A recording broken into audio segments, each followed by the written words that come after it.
రాష్ట్రంలో ఎండలు మండుతున్నాయి. గోదావరి తీరంలో ఎండల తీవ్రత మరియు ప్రజల స్నానాలు గోదావరిలో సేద తీరుతున్నారు. రాజమండ్రి పుష్కర ఘట్ కోటిలింగాల రేవు దగ్గర ఎండ తీవ్రత వల్ల జనం గోదావరి నీళ్ళలో స్నానాలు చేస్తూ కేరింతలు కొడుతున్నారు. మరోపక్క ఆంధ్రప్రదేశ్ టూరిజం ఆధ్వర్యంలో గోదావరి అందాలు, ప్రజల ప్రకృతి అందాలను తిలకిస్తున్నారు. రానున్న గోదావరి పుష్కరాల నేపథ్యంలో అక్కడ పనులు జరుగుతున్నాయి. ప్రజలు సేద తీరడానికి గోదావరి స్నానాలకు ప్రజలు పెద్ద ఎత్తున వస్తున్నారు.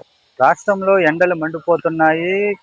మినిమం 40 నుంచి 50 డిగ్రీలు ఉష్ణోగ్రత నమోదవుతున్న నేపథ్యంలో ప్రజలు ఒక్కపోతతో అల్లాడిపోతున్నారు. చిన్నపిల్లలు, పెద్దోళ్ళు, ముసలి వాళ్ళు కూడా ఎంతో మంది ఈ ఎండ వేడికి ఒక్కపోతతో అల్లాడిపోతుంటే, అయితే గోదావరి తీరం చల్లని ప్రాంతం అయితే ఇక్కడ ఉంది. ఇక్కడ రాజమహేంద్రవరం పుష్కర్ ఘాట్కి అయితే పెద్ద ఎత్తున ఇక్కడ ప్రజలైతే సేద తీరుతున్నారు.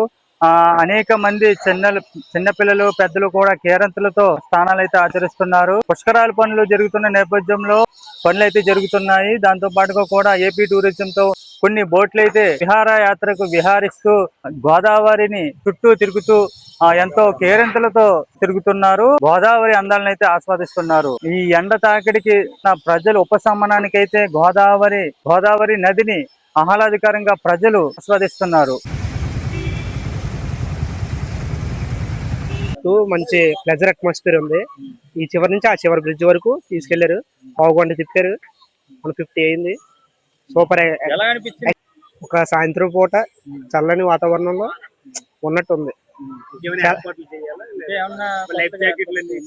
లైఫ్ జాకెట్ చాలా పర్ఫెక్ట్ గా అరేంజ్ చేశారు.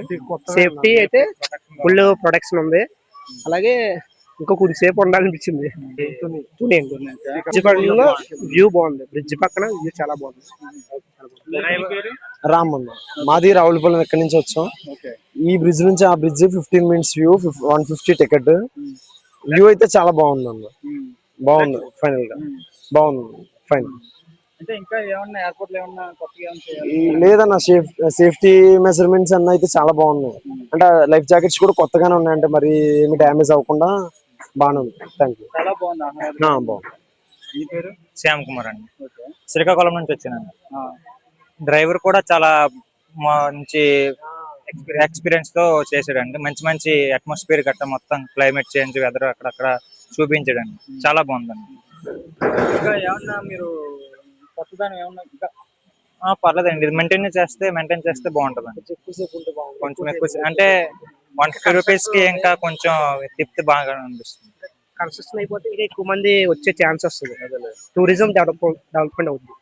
కన్స్ట్రక్షన్ అంతా మొత్తం అయిపోతే పుష్కరాలకి 2027 కల్లా మొత్తం బాగుంటుంది. వారిని చుట్టూ తిరుగుతూ ఎంతో కేరింతలతో తిరుగుతున్నారు. వారి అందాలను అయితే ఆస్వాదిస్తున్నారు. ఆహ్లాదకరంగా ప్రజలు ఆస్వాదిస్తున్నారు. కెమెరామెన్ హరికృష్ణతో కేవీవి సత్యనారాయణ, టీవీ.